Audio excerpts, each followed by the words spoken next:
First, I want to say that it's not just athletes that have to make the transition. It could be someone who got all A's in school, was the valedictorian, but then struggles to find their passion, or then they put their identity in the classroom and not necessarily in the future.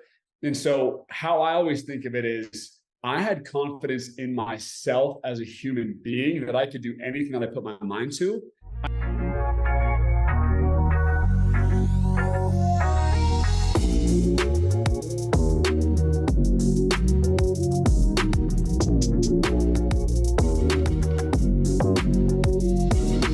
Let's impact some today. I think we're gonna do a great job. What's going on, guys? Welcome to the Modern Man Podcast, where we connect men in pursuit of their potential. Join us as we embrace discomfort, cultivate community, and put wind in each other's sails. And if you're ready to take your personal and professional growth to the next level, be sure to like, share, and subscribe to the podcast. And don't forget to check out the Noble Knights Mastermind Group, where you can find the support, accountability, and mentorship you need to achieve your goals. Join us to become a part of a community of like-minded men on a mission to improve themselves and elevate their capacity for life. And I'm excited to get some wind in our sails today. Joining me is former athlete turned entrepreneur, athletepreneur, and of course, I love it in the profile saying NFL bench warmer out of Salt Lake City, Utah, Mitch Mathews on the podcast. Mitch, it's great to have you, brother. I'm so good, man. I'm ready to go, and I'm ready to use this time to uplift and help, man. I'm fired up. Oh, man, I could already tell this is going to be a great one. And before we hop into our conversation, I want to make sure the audience can get to meet you appropriately and give you the opportunity to introduce yourself in your own words. So I'm going to step aside and let you take the reins of the podcast really quick and talk directly to the audience and tell them who you are, man. Yeah. So first and foremost, I'm a husband. I'm a father of two little girls. That's, the number one priority in life. I'm ever striving to find balance in entrepreneurship, and as a father and husband, no one has perfected that. So it's an ever flowing journey, which I love trying to balance it out. I'm obsessed with my family, but I'm also obsessed with business. I was a fortunate athlete. I played Division I at Brigham Young University, BYU out here in Utah, and then I played a couple of years in the NFL afterwards. Was able to live my dream job, had a fantastic experience. But the reason I say I'm fortunate is because most athletes, they struggle post football or post sport to find their next thing. And it takes them a long time. And sometimes people never come out of it. They can't escape who they used to be. But fortunately for me, I'm just as excited about being an entrepreneur as I was an athlete. So I'm very fortunate that way. Even when I was playing, I was always looking forward to the next chapter. Trust me, I was obsessed with ball and I did everything I could to maximize my potential. But being an entrepreneur, husband and father, it's a journey I've loved just as much as being an athlete. That's who I am now. If you look at my Instagram bio, it says athletepreneur, because I still treat myself like an athlete now in the gym, and I'm an entrepreneur. So that's just sort of how I identify, and I love the life that I'm living. Man, that's fantastic. And my career certainly did not take me as far as yours did, but my friends and my coworkers get on me because I said I'm an athlete. They're like, "What do you mean you're an athlete, Ted? You work on the news." I'm like, "No, I'm an athlete." And it's not that I feel like I can still get out there. I still have it. But to your point, my mentality is I still hit the gym. I still work out. I get my heart rate up and just treat my body with the challenge of fitness, which for me makes me feel like an athlete. I eat like one, train like one, try and stay healthy. But I want to touch on something you said about being that fortunate in terms of making that transition, because I do see, whether it be some personal friends of mine or some stories that we've read about, that transition from athlete to what comes after is so hard. What is it that makes it so difficult? And if anyone's listening or watching on YouTube and they're kind of going through that identity crisis themselves, what words of encouragement would you give them to find that next chapter? Yeah. First, I want to say that it's not just athletes that have to make the transition. It could be someone who got all A's in school, was the valedictorian, but then struggles to find their passion, or then they put their identity in the classroom and not necessarily in the future.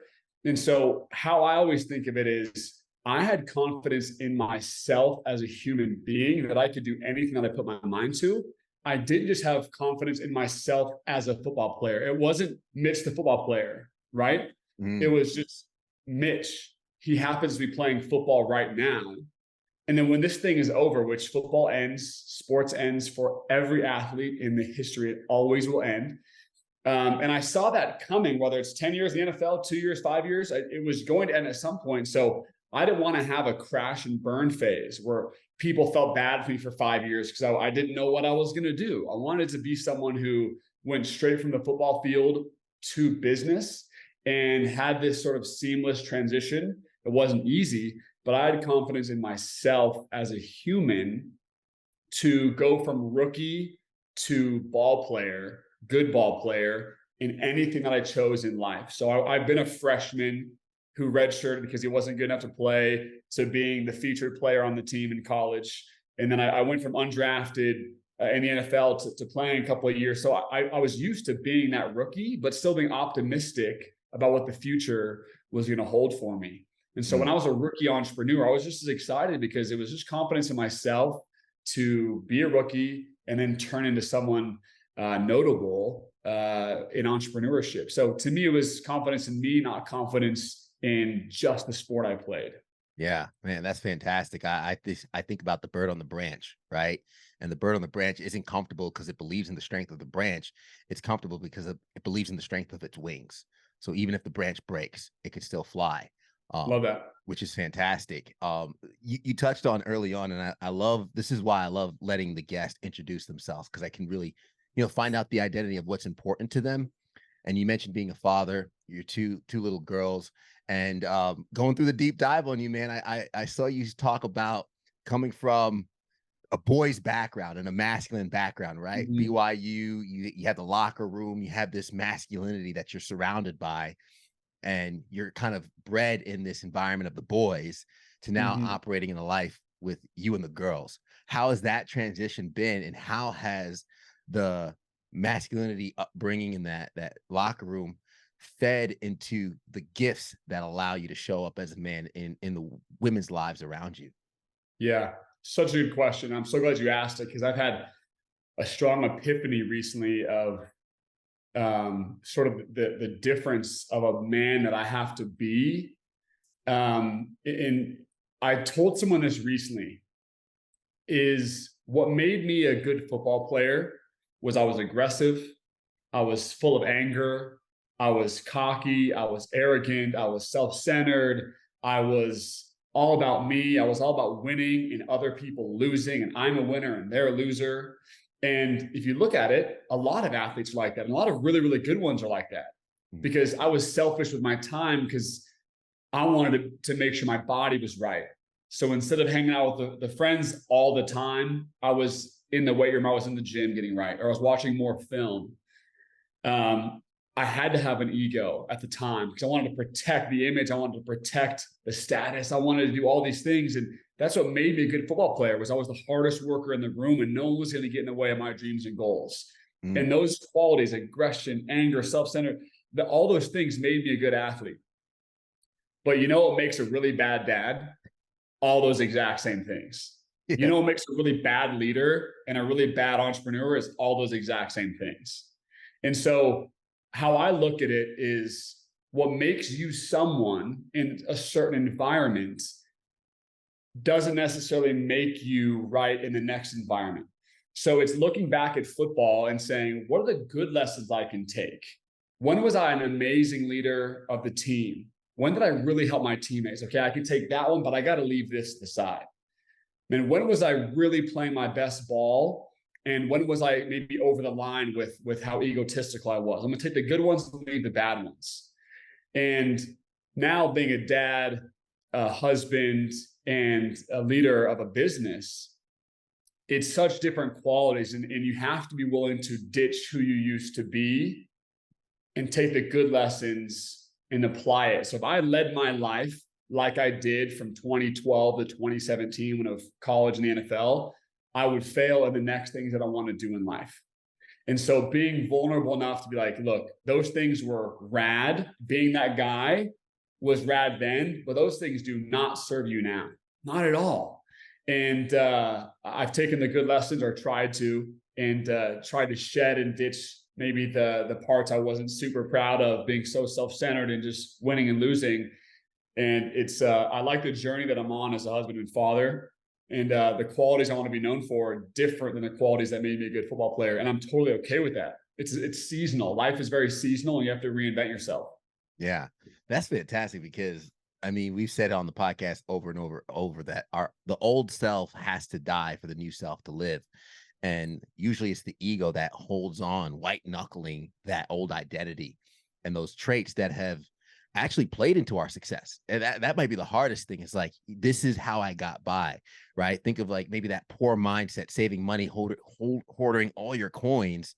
And that's what probably got you out of poverty. But what gets you to the next level might be loosening up that grip a little bit. And it's almost Totally. oxymoronic to think of that, but it's so true, of learning those good lessons, applying it. And speaking of your athletic career, I saw a video you were talking about, and I thought this was fantastic, the way you broke it down, of the difference and the importance of competition and collaboration, and how you look back at your playing days and you would have incorporated a little bit more collaboration Yeah. than your competition. And while that is very applicable to an athlete, I also see it very applicable in business and in life and how we show up. So how have you taken that lesson from your athletic career and applied it to business in terms of competition? Because there is business in competition, but there's also collaboration. How do you sew between the two? Perfect. Very good question. Competition, there's times where it's all you have, and it fuels you to a new level. It gives you this increased amount of adrenaline to run faster and to make plays on the football field and to hit harder and to be stronger, right? If you see a guy bench pressing 10 more pounds than you, the competitive side, you will say, no, I can do that too, right? And so competition is not a bad thing in any way. A lot of times it has completely saved me. Because when I'm up against, as a wide receiver, there's a DB in front of me, I'm not looking to collaborate with him. I'm looking to crush him, right? And he's looking to crush me too. And that's healthy. We'll both get way better because of it. I was a DB. Oh, there we go, man. There we go. I can already feel this tension. You know what I'm saying? Oh, yeah. But the reality is there's times for competition, but there should be more time for collaboration. If you look in the business world, if you're in an industry, let's say you're a personal trainer, there's a lot of competition around, and you can hate and spew negativity and say, why you're better than these people. But when you're competing, your head is down. It's just with what's right in front of you. It's the receiver who's a foot in front of the defensive back. I'm going to crush this person right here, but your head is down. When you're looking in your city and you're in Charlotte, I'm in Salt Lake, and let's just say, for example, I'm that personal trainer. If I'm just competing, I'm only looking in my little small pond, and I just want to compete, say why I'm better than this person. And then you realize, first of all, what's even the win? You have a couple more clients than the next person, and you make an extra 20 grand a month. Like what's the real competition that you're winning here? And you're just full of negativity, because then you bring up all those negative qualities about hate and he's going to lose, I'm going to win. Now your person is not infectious and drawing in the community. And so competition can be good, right? And there are times when it is, but you have to have intuition to understand when competition is important and when it's actually in the way of collaboration. Where in business, if you look at a triangle, the people at the way tip top, those people are not competing. At the bottom, they are, because it's going to give you these micro wins to bench press 10 pounds more, to make a little bit more money than the next person and have them lose, you win. The people at the top are collaborating. The people of these competing businesses are getting together and they're seeing best practices. They're making deals. They're creating partnerships with other big companies. They're not bottom feeding and just looking for micro wins. Collaborating is a macro, competition's a micro. So certain times when it's going to work and help you to compete, but more often than not, collaboration is going to be those macro wins to create partnerships. Go to the people in your field and ask them why they're so good if they're better than you. Create a partnership with them. Find a million mentors in your field and begin to be a person that's not afraid to watch other people win, but cheer people on. That's infectious energy. And you're going to find more friends at more talented levels, and to begin to collaborate with them you're going to be moving at a 10x speed instead of competition, which is more of a 2x speed. Yeah, man, I love that because I could hear that fuel within you, and it's relevant to while we're recording this. It's right after you just finished 29029 Everesting. For anybody that's not familiar with it, fantastic event out in Utah, and I loved your reflection on it. And I guess from my understanding, you and the guys that you went with, your commitment was, we are going to go through this as fast as we can. We're going to embrace the suck. We're not going to take breaks. We're not going to sleep. We're just going to push through this. And for anybody that's not familiar, you're going up and down this mountain. I think, what is it, 13 times over the course of 36 hours or so. But your commitment to doing that was over the sole purpose of, so we can get to the top and cheer everybody else on. Talk about that experience, what you took away from 29029 and how it was embracing the suck through the process. Because I can only imagine, bro.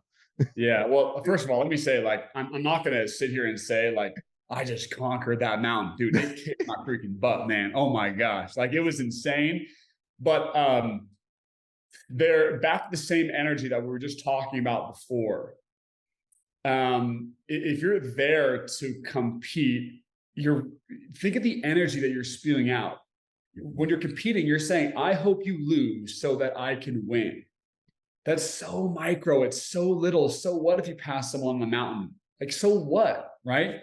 And so my mindset going into this, it was 2 weekends ago, was the faster me and my 10 friends finish, the longer we can be at the top of the mountain, watching people come up and finish their laps and finish their entire race and cheer them on.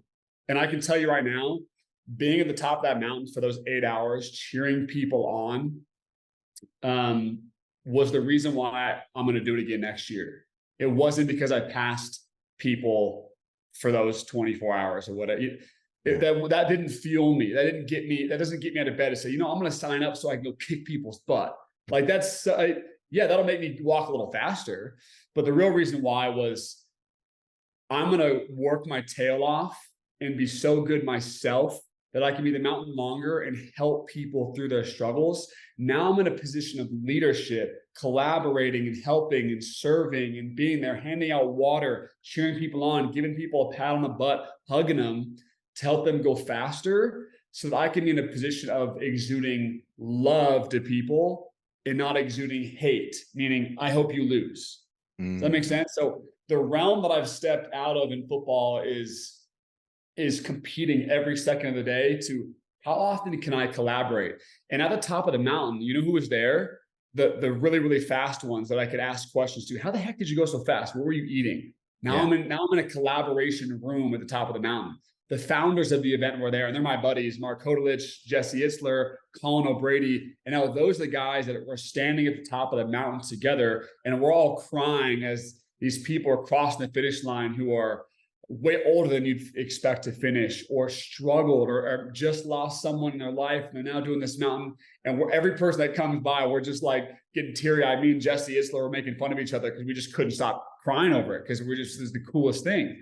And so now every challenge I have in my life, I say, how can I get away from competing and collaborate? And so I can tell you, on the mountain, as hard as it was, my self-talk was way more positive. Positive self-talk helped my muscles perform better.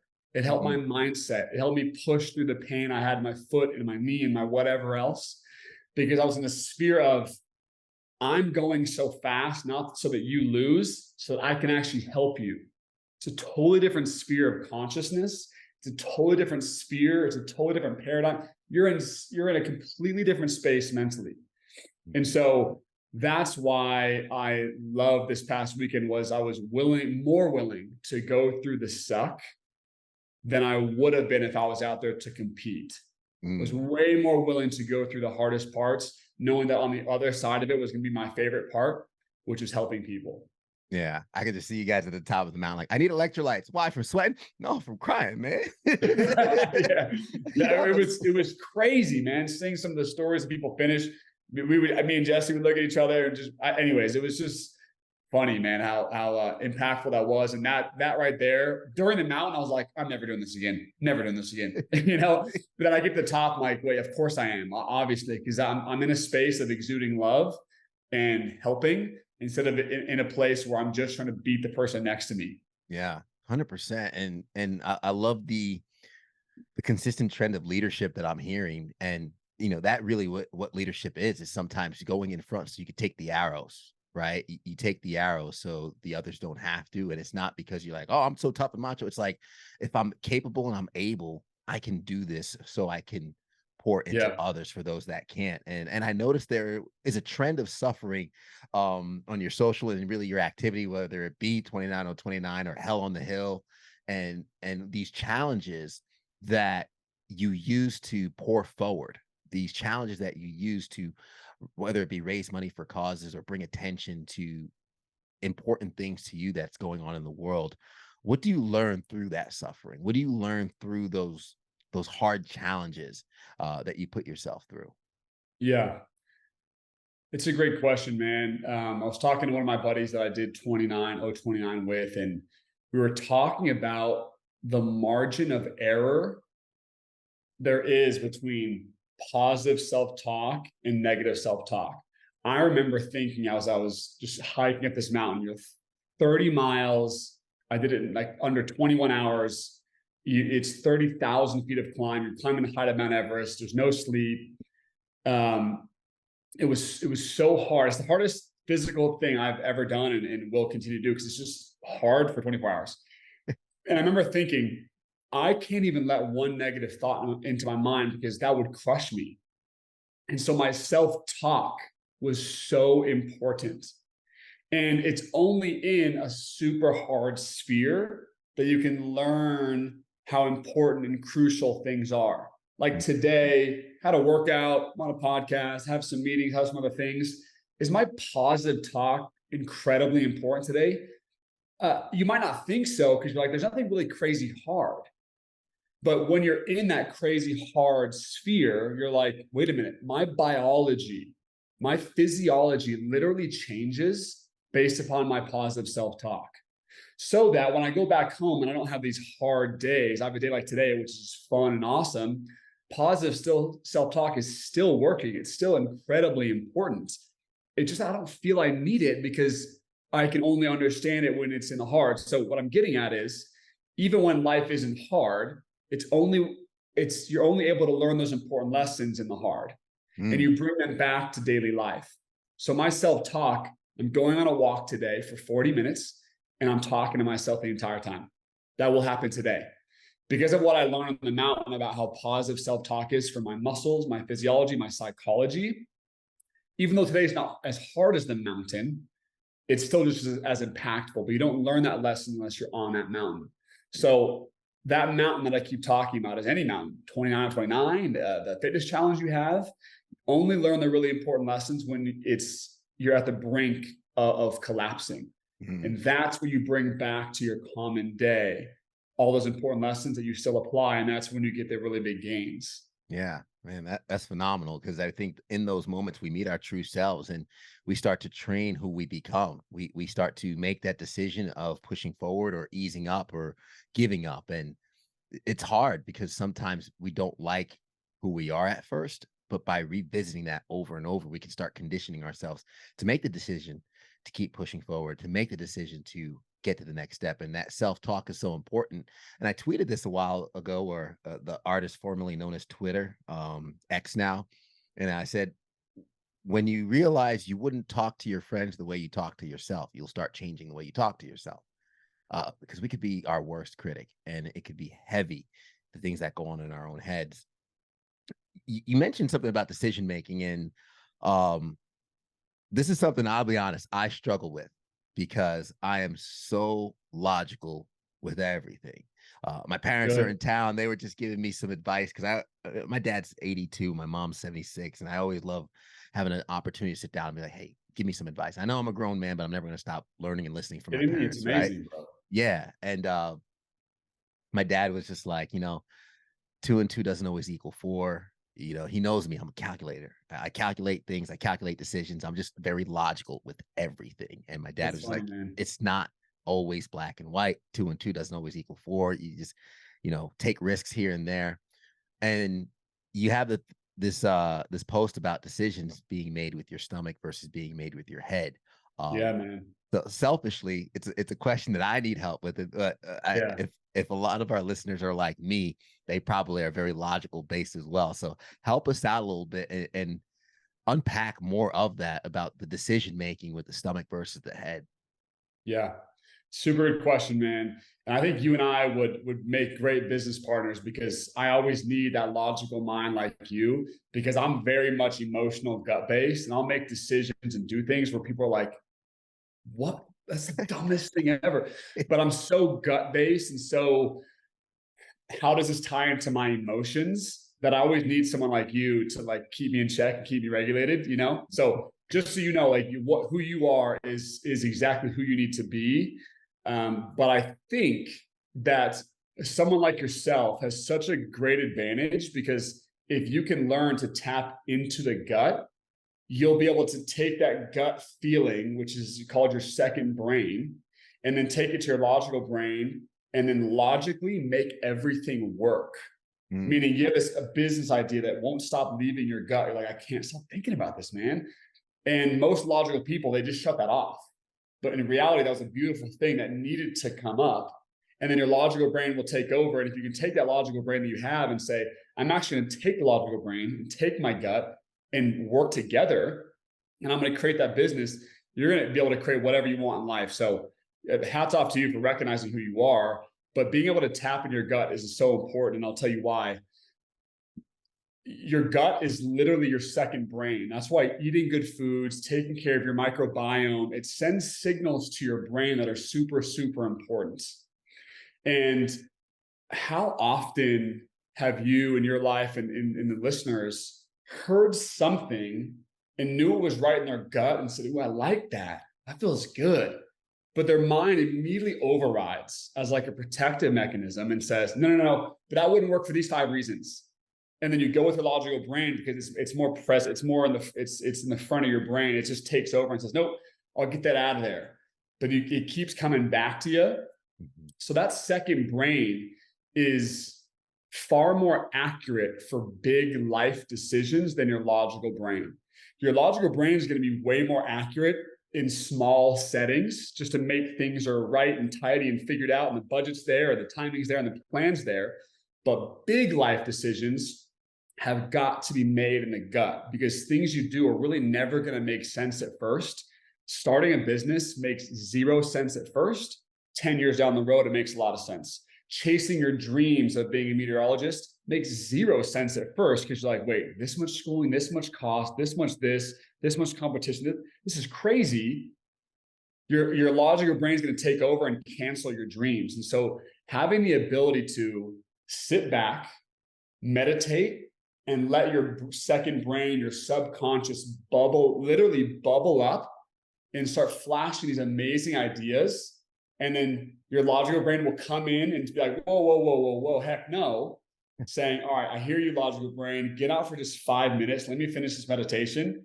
Your gut is going to start speaking to you about some really powerful things you probably should do. Once you attach yourself to that, you say, I really freaking want that, but I know it's dumb at first, but it's going to be amazing later. Your logical brain will say, okay, you've admitted that it's dumb at first, but it's going to be cool later. I can get busy with that. You know what I mean? Yeah. And so allowing yourself to feel your gut come up and say, I really want this. Yes, it's not smart at first because it's going to cost, it's going to take more time away, it's going to be a lot of things. But putting your logical brain on pause for 5 minutes, then they start working together. Now your logical brain says, okay, you've committed to this thing that your gut has told you. Now grab your logical brain, they'll make a little handshake and it'll help you get to that place that you knew you should have gotten to. Does that make sense? No, 100%. And I think there's this picture of this this silhouette of a man being torn in half and like flexing, holding these 2 chains, and on one side is the brain and the other side is the heart, and they're kind of like shooting in opposite directions. And it's funny because like the way I process decision making and logics is kind of like you get a certain amount of data or information and you pick one or the other. And I'm very good at, when I make a decision, completely forgetting about the other side and just making it work. And the way I process that advice that you just gave was, well, let the gut make the decision and have the logic make it work, right? Like, Exactly. Yeah. your gut's going to say, let's do this. Your logic brain's going to be like, no, let's not do it. But you're jumping off the cliff, and then let the logic build the parachute on the way down. Exactly. And Yeah, kind of that's it, man. going back to what we started the whole podcast with in terms of the confidence of self and confidence in the wings was, you'll figure it out. You've gotten through everything else before, right? You can figure this out too, and keep on moving forward. Yeah. Speaking about moving forward, while we're coming towards the end of our time together and making those decisions, what is your gut bubbling up now? What are you working on towards the future? Things that Mitch Mathews is excited about and focused on coming down the pipeline. Yeah. Very good question. What's been very big to me is making sure I find very, very clear and strong alignment in my life. Because to make anything successful, it takes a lot. Like, it really takes a lot. And I'll explain. When you want to start a business based upon seeing someone get rich off of that business, and then you just start it because of that, you see the end result, not the walk. All you have is just this desire to start this business based upon what you saw somebody getting rich from. And so there isn't necessarily the gut wasn't involved. You just saw money and you just saw it. So that's why I want to start this business. So your gut was never involved. So the passion will be there fickly, meaning it'll only be there for a couple of years until you're like, wait a minute, I don't even freaking love this. And getting rich at this is hard. And what am I doing? You do not want to have that phase 6 years into your business that looking back and saying, I only started this because I thought it was going to make me money. Because what it takes to be super successful at something is it's got to come from the soul. Like, it's got to come from deep within the gut. It's got to be alignment with the universe. It's got to be based upon your skills, plus passion, plus alignment, plus so many things, so that you're willing to push through even the very, very hardest times. And so that's why letting your subconscious be involved in your life, letting your gut be involved in your life is so important, because when you have a gut feeling about something, you're like, I know I need to do this, but I don't even know how it's going to make me money. But you'll figure that out later. And I think that's the first place that stops people, is they can't see a clear path right away. They say, nope, I'm going to stick to my normal job because it's getting me paid. And that's the dopamine I like, is the immediate hit of the paycheck every 2 weeks. Where people that let things bubble up, they meditate on things, they let their mind wander, they're going to gravitate towards passion, the universe, God, through prayer, through study, through all of those things that aren't frontal brain, like make sense brain. All those things are that invisible force that's going to allow you to go to a billion. It's an invisible force that's going to get you to world-changing levels, community-changing levels. If everything started here, you'll just get burnt out. You'll stop having passion for it, which you never did in the first place. And so what I'm getting at is, find amazing alignments. Find where you're sitting in the middle of the day and you're getting chills over the next thing. You can't wait to tell people about what you're doing because it's so aligned. People, when they talk to you, they can tell, you know what? I can tell what you're about to do is amazing because I can feel the energy exuding off your skin. And that is where people create magic. And so I'm launching a business in about 6 to 8 months from now.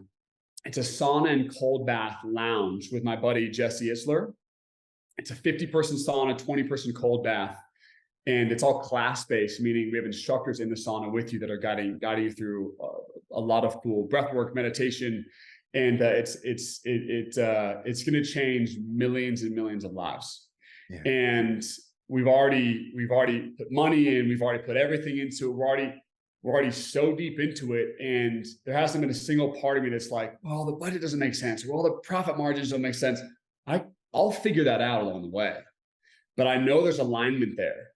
With the business that I own now, I own a pest control business. I'm working on making it even more aligned as well, so that there is no such thing as burnout, because I'm helping young men and young women with sales excellence and helping people retire before they're 30. That's something that'll fuel me for life. And so with these things that I have going, it's all deep alignment. And if people can find that, they cannot lose. Make the profit margins, make the market research, make all that come second. Because when you have soul, baby, it's over for everybody. You don't even have to worry about competition, because it's over for the competition, because they don't have the soul that you have. And so you want to be a great competitor, have some soul. And you won't even worry about the bottom of that triangle. You'll only be at the top saying, how far can I go? Who can I meet and collaborate with to help my message and my journey take over the world? And so if you can't tell, my guy, I've found that alignment in these things that I'm doing. And I'm excited to wake up. I'm excited to go do. I'm excited to take breaks, because it helps me get into my subconscious to go do more. Like it's all the above. So that's where I'm at in my life. And I haven't found this alignment that I found this year in the last 6 years that I've been an entrepreneur. And my wife can tell, my friends can tell, my dad can tell. Like people can tell, because I'm exuding a different energy. And I'm very happy with where I'm at. I love it, man. I love it, Mitch. That's fantastic. And listen, I've had some great conversations in the sauna. My cold plunge. A lot of folks probably have the same challenge. It's been dog days of summer out here, so I put my ice in the cold plunge, and like 2 hours later, I got to buy more. So it's gone. You're pretty much living in a sauna in Charlotte, man. You kidding me? Yeah, man. It's been hot, but hopefully we'll start cooling down soon and get that bonfire weather. But Mitch, I want to make sure that our audience can connect with you, follow you, and stay tuned, and of course have their ear to the ground when Wellness Lounge opens up. How can folks connect, follow you on social, and find out everything you're doing, man? Yeah, I just put in my email. It's mitchmathews10@gmail.com. I'm fine if people email me. Mathews has one T on it. It's important to remember. And then at Mitch Mathews 10 on Instagram as well. So at Mitch Mathews 10 or Mitch Mathews 10 at Gmail. Those are where people can find me on Instagram. I respond to DMs, and I'm all vibe based now. If people have the same energy and vibe as me, we'll find a way to connect, because the world will bring us together. So send me that email. If the energy's right, we'll talk, which I always respond. And then the same things with DMs, I always respond. And I love meeting new people and being impactful. So DMs probably work the best at Mitch Mathews 10.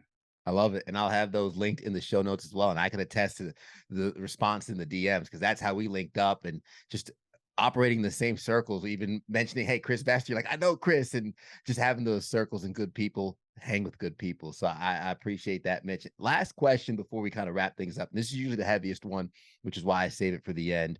What is something that has happened to you, or something that you've seen, that shapes the way you view the world as a man? When my mom passed away, for sure. So my life was easy, relatively easy up until I was 25 years old. And when I was 25, it was post-college. When I was on the Kansas City Chiefs, 1 week after being on the team, my mom got diagnosed with terminal cancer. Perspective shifted like that. I went to Coach Andy Reid's office just in tears, and he's like, I'm sending you home. Go be with mom as much as you can. And I, came back to the team. But things changed then. I got engaged to my wife at that time, and my mom was really sick. The Chiefs had cut me, the Browns had cut me, and I had a wedding in about a month. And I got married. Now, let me back up, actually. We had the wedding planned about a month away. And the doctor had told my mom, you got about a month to live. And so we're like, do we let's just get married next weekend. Like, who cares? We'll have a small wedding just so my mom could be there. And fast forward a few weeks, my mom had passed away. We had her funeral the same weekend as our wedding. So we buried my mom on the ground. People came into town wearing the same outfits they wore to my wedding, because it was like a few days apart. 2 weeks later, the Minnesota Vikings cut me. I got picked up by the Miami Dolphins like a couple of days after. You can just imagine like my life at that point, going from like, I was always winning to like, what is going on? Like, this is absurd. And that was a huge perspective shifter for me. I was very angry. I was very ticked off. I was, oh my, I was envious of people who still had their mom. I just was out of whack, man. And that was the old me. And so what I've realized lately is letting go of that anger, letting go of that pissed offness, that self-centeredness, and actually giving more to people has actually helped me heal and cope and live a completely different life. So what has shaped me as a man is letting go of thinking that competition and anger, looking cooler than the person next to me, those things are a crusher of a man. What you think when people think of Americans, they think that's what a man is: win, compete, look cooler than the next guy. And you're a man. That is so not what it is, brother. It's actually serving, collaborating, uplifting. Last night, my wife and I had 10 couples in our basement for a breathwork session to collaborate with other men and women and to build community. That's what I think masculinity is nowadays, is serving, uplifting, loving, caring, and getting your job done as a husband, father, business person with love, not with you lose, I win. That's not what a man is. It's not what a leader is in 2023. I firmly believe that. That's how I'm living for the next however long I'm on this earth. So because of hard times that came to me, because of how I reacted initially with anger from it, it actually delayed the growth. And where I've been this last year has been amazing. And I lead differently. And I think that's what a man is. And everyone's going to learn that, I believe, Ted. Everyone's going to learn that that's what a man is. And that's what we should be doing. And over the next 10 years, I think you're going to start to see some of our best men. I really do. Yeah. It's less about I'm better than you, I'm more macho, I'm more cool. It's about who's serving the most. And you can't really lose that game for who's giving the most, right? There's no winner and loser there. So that's where I'm at. That's what I stand by. And I know you're that guy. I can just tell you got this exuding spirit and energy about you that I love talking to you, man. Let's do it again. Yeah, absolutely, man. And I'm sorry about all that, but I appreciate you sharing that. And honestly, gratitude to your mom for giving us the gift of you in this world and everything that you do, because so many people are going to be better because of your presence and the growth that you've gone through and the work that you've put in. So thank you for sharing that, brother. Appreciate you, brother. Do appreciate it, man. Mitch Mathews, this has been fantastic. And yeah, we might have to do this again at some point, but I'm in. yeah, absolutely. Unfortunately, that's our time, and I'm going to have to wrap it up. But I want to recap some of the gems that you left along the way, because I know a lot of people listening, they're probably cleaning or working out while they're listening to the podcast. Keep doing that set. Don't worry, I wrote down the notes for you guys. And how you started was, most athletes struggle, but it's not just athletes. Anyone who holds on to an identity struggles for that shift, because they've put their identity in whatever it is they're doing or whatever gift that they've had, right? And it's hard because they don't have the confidence in self. They have confidence in that thing. But confidence in self will allow you to transition into the next chapter of life, letting go of that ego so you don't have to hold on to those traits that was probably good in one arena, but won't serve you in another arena. As Mitch mentioned, going from football to being a father, husband, taking those good lessons and pushing them forward. Competition isn't bad, but it keeps your head down. You can't see the field. You can't see the whole scope of things. It's very micro focus, but collaboration gives you that macro focus and exude love to be a great leader instead of having competition where you're exuding more hate. Positive self-talk can help. Negative self-talk can crush. And then going through hard things, taking the arrows as the leader so you can pour into others. And that hard teaches you lessons along the way, tapping into the gut with those decisions, because the gut and the head can work together, but let the gut make the decisions and let the logic make sure it is successful. And it takes a lot to be successful, which is why you need to have that passion that runs deep. Of course, when you have soul, baby, there's no way you could lose. Mitch, this has been fantastic, brother. Thank you so much. My dog. Yes, sir. To the audience, thank you for making it to the end. You know what I'm going to ask? Hit that like button, hit that subscribe button, share this with somebody you know can get value from it. It's the best compliment you can give us. And leave us a rating to let us know how we can be better, how we're doing, because we love hearing from you, and it's the only way that we grow. Yeah, please keep following Ted, man. This guy's got a great energy. I love what he's about, and I can tell this guy's gonna change the world, man. So please do what he says. I love it. I love it. If that's not enough endorsement, I don't know what it is. I promise I didn't pay him. But we are gonna catch you guys next time. As we always say at the end of the episode, everybody wants the sunshine, but they don't want the rain. But you can't get the pleasure without first the pain. Let's grow.